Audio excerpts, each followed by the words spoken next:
Seja bem-vindo a mais um vídeo que tem por único objetivo colocar mais dinheiro no seu bolso, e o vídeo de hoje vai ser polêmico, hein? Eu vou te explicar o porquê eu não invisto em crédito privado e porquê eu acredito que você também não deveria investir em crédito privado. Então comenta aqui para mim se você tem esse tipo de investimento na sua carteira, lembrando que isso aqui a gente está falando de debênture, de FDIC e outros tipos de investimentos nesse sentido. E não esquece de deixar o seu like, né? O seu like mostra para mim que vocês gostam desse tipo de conteúdo, né? Um pouco mais polêmico ou até mesmo falando de renda fixa. Então comenta aqui para mim se vocês têm esse tipo de investimento e quais tipos de vídeo vocês gostariam de ver aqui no canal, tá bom? Então vamos lá. Antes de eu te explicar o porquê que eu não invisto em crédito privado, eu vou te explicar o que me motivou a fazer esse vídeo.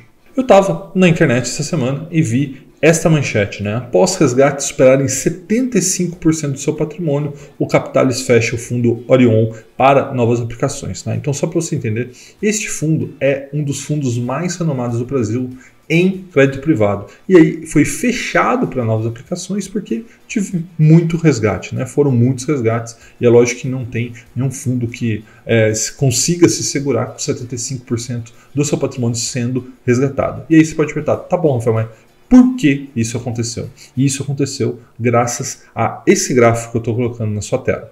Esse é o gráfico de retorno desse fundo, né, o Capitalis Orion, e veja que ele vinha ali todo feliz, alegre, contente, né, linhazinha verde, superando o CDI ao longo deste ano de 2022, né, até que em setembro desse ano houve ali uma ruptura, né, veja que do nada ele caiu e ficou bem abaixo do CDI. Então, por que isso aconteceu? Basicamente por conta de alguns investimentos que foram feitos dentro do fundo que geraram prejuízo e por conta da marcação a mercado, né, eles têm muito pré-fixado dentro da estrutura do fundo e isso acabou impactando, né? E aí eu gosto de trazer um recado, né, que as pessoas esquecem, que veja que a reta ali, a linha verde, né, que é o retorno deste fundo, o Capitalis Orion, ele era uma linha reta ali, sem nenhuma volatilidade e do nada houve essa ruptura, né? Então você precisa se lembrar dessa frase que eu vou te falar agora.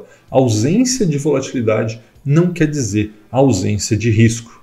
E todo investimento que é feito, ele é baseado num tripé. Qual que é esse tripé, né? O risco, o retorno e a liquidez. Tá? Então, qualquer investimento que você vai fazer, ele é baseado nesse tripé e você precisa escolher dois desses três atributos quando você está fazendo esse investimento, abrindo mão de um terceiro.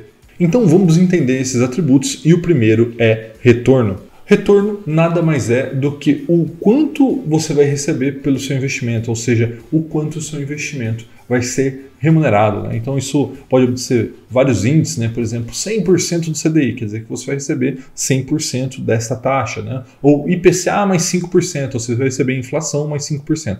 Então o retorno é a taxa que vai ser remunerado o seu dinheiro investido. E o próximo atributo é o risco. Risco nada mais é do que a probabilidade de você perder dinheiro, tá? E isso eu entendo que é algo muito subjetivo. Às vezes o risco ficou oculto nos investimentos que você faz. Então, por exemplo, nesse caso do Capitalis Orion que a gente viu, existia um risco oculto ali. Ninguém viu e do nada, quando eles perceberam, eles tiveram que fazer essa marcação, o que acabou deixando todos os cotistas bastante insatisfeitos e é por isso que eles pediram resgate.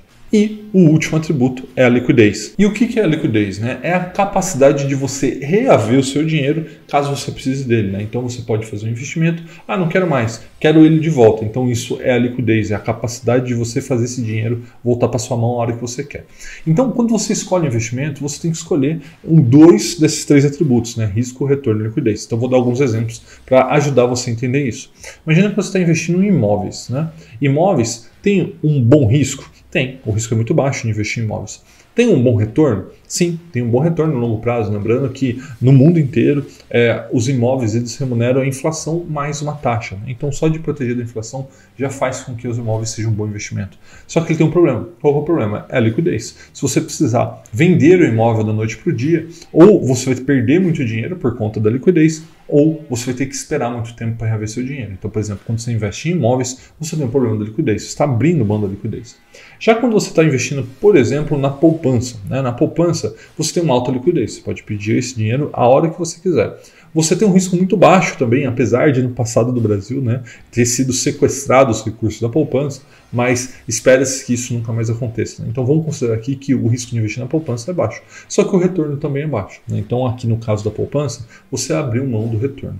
Então vamos pensar agora, por exemplo, em ações. Ações, você tem a liquidez alta, você consegue comprar e vender todos os dias que tem pregão, né? Você tem ali a liquidez alta, como eu disse, uma expectativa de retorno também alta, tá? Só que, qual que acontece, também existe um risco, o risco da perda de capital. Então você sempre tem que escolher entre risco, retorno e liquidez. E aqui que está, para mim, o grande problema do crédito privado. Quando você está investindo em crédito privado, por exemplo, uma debenture, né, o seu risco é alto, a liquidez é baixa e o retorno é razoável perante as outras opções do mercado. Então eu vou te explicar cada um desses pontos para que fique bem claro para você, né? Quando a gente fala de risco, se deve ao fato que não existe nada garantindo o crédito privado, a não ser uma promessa de pagamento que pode não ser honrada. Por esse tipo de crédito, né, principalmente debêntures, não exige nenhum tipo de garantia colateral, é apenas a promessa de pagamento por parte da empresa. E aí nós temos o problema da liquidez, né? Infelizmente, o crédito privado hoje, assim como outros ativos no Brasil, tem uma negociação muito baixa no mercado secundário, né? Ou seja, entre as partes do mercado. Isso faz com que, quando há um interessado, quando há uma negociação, essa negociação tenha um enorme spread, né? O que é o spread? É a diferença entre a compra e a venda, penalizando ainda mais aquele que está buscando liquidez para o crédito privado. E para mim, o maior problema de todos é o retorno, né? Eu vejo o crédito privado aí girando por CDI mais 1%, CDI mais 2%, ou ainda, né, quando está, por exemplo, indexado à inflação, está aí a 2 pontos percentuais acima do IPCA mais Tesouro Direto, e para mim isso é um enorme problema, né?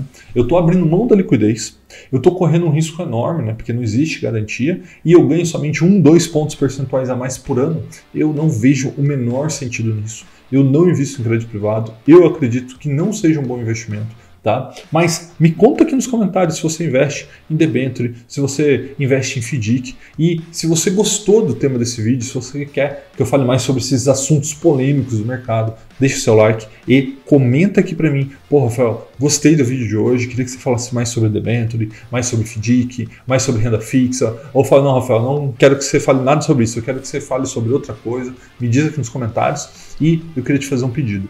Compartilha esse vídeo com um investidor amigo seu que você sabe que investe em renda fixa. Talvez hoje ele esteja recebendo ofertas do seu gerente de banco, do seu assessor, desse tipo de produto, e ele não saiba os riscos que ele está correndo. Então compartilha esse vídeo com alguém, tá? E se caso você ainda não seja inscrito no canal, se inscreva e ative a notificação, porque tem vídeo novo toda terça, quinta e domingo às 18 horas. Um forte abraço e até a próxima!